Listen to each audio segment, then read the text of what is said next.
In the event of a water damage emergency, call PuroClean of Cenla.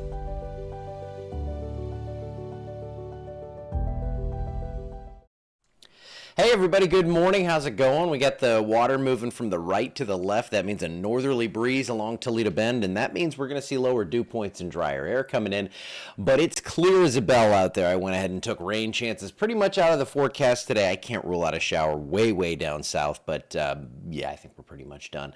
There goes a logging truck into Texas, and here goes Alexandria. Man, was this a different view yesterday. I was coming off of, okay, you know where 49 and MacArthur hit. I was coming down around that little loop, and man, did I have a beautiful view of the incoming storm. What I didn't know was driving into it was like a little microburst, and man, we had 50, I would say about 50, 55 mile per hour winds, just below severe threshold, and it was a pretty narrow area because the airport never went above 26 miles per hour, but man, it was a little hectic driving down 28 West. Good morning, everyone. Time to take a look at what's going on here, which is not much. And we'll take a look at the tropics, which are kind of interesting. Again, kept a 10%er in there because we may see an isolated shower down in the southern portions of the area. Unfortunately, if you didn't get the rain you needed yesterday, it's not coming for the next 2 weeks. So Faraday, Jonesville, Gina, you're good. I saw pictures on Facebook of Jonesville really taking it on the chin yesterday. It looks like some areas got up to about 5 inches on the estimates there, and it looks like Jonesville caught about every bit of that. Here in Alexandria, more like a half an inch to an inch. So you can see anywhere in the green, a half an inch, anywhere in the blue, or the blue. What am I thinking? The blue's over here. Whoops, I'm now moving things. The orange and yellow, that's 2+ inches. So half an inch to 2 inch. A lot of us got that in the blue areas, Natchitoches, northwestern Grant Parish, most of Sabine, where you had been getting a lot more of the rainfall. You did not get it out of this one. So nothing doing here in the next, I think, at least 10 days. 74 degrees on your Smoothie King temperatures, 77 Lafayette, 76 New Orleans. It's cooler than yesterday. Dew points not in the 80s, but they're still not great. 71, that's still pretty darn humid. 66 up in Shreveport. So yes, it is going to come down. I'll show you that here right now. Dew points, they're forecast to drop into the low 60s, upper 50s, even by later this afternoon. So it's going to feel much less humid later on today, and we're going to keep those around for the next few days, for the next several days, I think through the weekend. Dew points more like 55 to 60. It's going to be a lot more comfortable out there. 80, again, that's off the charts. That's something we even rarely see down here in the swamp, but it looks like a great weekend coming up for you. So if you want some dry weather, you want some cooler weather, we've got that for you. We don't have rain at all. Northwesterly winds, again, flowing right down Toledo Bend. That's what we saw, that water moving right under the bridge there.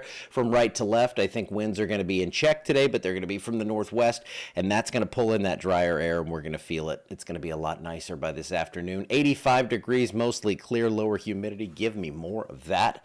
The tropical areas of interest, again, they're not too interesting for us, but it does look like we have an increasing threat along the eastern seaboard.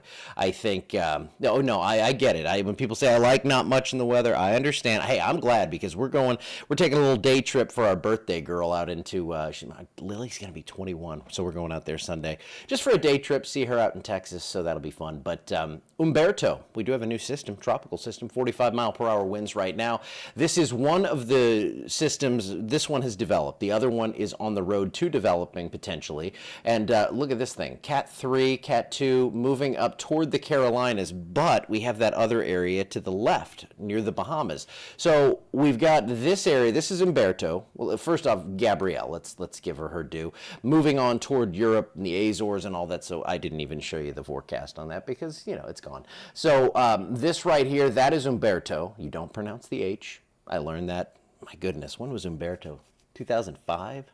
The one that came up and impacted us. And I remember the eye wall was going over. I was handing off to Tom, and I left. It was such a weird time in the world, but I'd been up doing this forecasting all night. Let me take you back on this tour. And I remember as the eye wall was like moving over and we had 50, 60 mile per hour winds, I was ordering food at the Popeyes drive-thru because I hadn't eaten all night. So that's a window into my past. Here is system number one. We'll call it Umberto. There's the other one out here, not developing yet. It's in a pretty hostile region for development. development right now, but I think that's going to eventually develop. And then that thing could move right up into the Carolinas. So there's a lot going on here. Let me show you on the GFS model. This is just one interpretation, but you can see very clearly two systems out here. There's the one circulation, there's number two, and these are going to be pretty close to each other. So it's going to be tricky to see how these change each other's environment and everything. I think the one on the right is going to stay out to sea. This one obviously could be a Carolina threat. So we're going to be watching that. For them, not for us. No worries here. Why I'm not focusing on Louisiana is there's not much going on. So severe threat for today, nothing locally. That's all going to be off to the east and oddly enough out into Arizona up toward Las Vegas. So if you're out there in Vegas, look for those storms. It would be kind of cool. I mean, to see a Vegas storm, because you know you're going to be able to see it forever. It's wide open out there. So here's what we have today. Couple of showers and storms. Again, maybe one or two of those brushes our southern parishes. Then the actual real cold front comes through later this afternoon. That's going to not be cold, but it's going to get a lot drier. It's a dew point front. It's going to drop those dew points 10 to 15 degrees. It's going to feel a lot nicer. And while we'll still be in the 80s, I'll still call it cool. And we're not going to see any rain for the next 7 days. So there you go. That's it. We have nothing going on locally. That's okay. 80s every day. Mid to upper 80s, overnight lows from the upper 50s to mid 60s. It looks like we're going to see a great stretch of weather if you don't need the rain. If you don't need the rain, it doesn't get much better than this. I mean, it could be a little cooler, but we're not going to split hairs.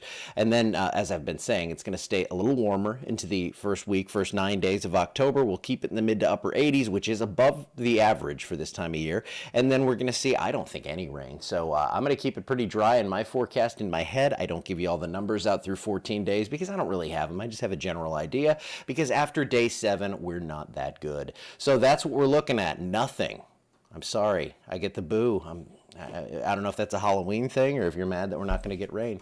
But yes, it's not too bad out there. Looking pretty good for the next 7 days if you don't need the rain. If you do, try to scrounge some up, I don't know, around mid-October or something like that. I'll tell you this. I'm going back for my sister's wedding in late October in Missouri. And that's like I have a lot of trips that are kind of planned loosely. And I will stay here if there's severe weather, like if we're going out to Texas to see Lily, we have a severe weather outbreak, I'll stay here. For my sister's wedding, I'm going to have to go there. So October 25th, that's her wedding, and that's when I think we'll see a severe weather outbreak because I'll be there and I won't be able to do anything. But Tom's here. We've got you covered. So that's it for today's ramble. I will see you back here tomorrow. Have a wonderful Thursday. We are almost to the weekend. If you are a typical 5-day-a-weeker and you get a weekend, awesome. And we have some good college football to watch as well. I'd say we have some good NFL football, but Saints are 16.5-point underdogs. That's some sort of record. All right, I'm out of here. See you back here tomorrow. Have a great day.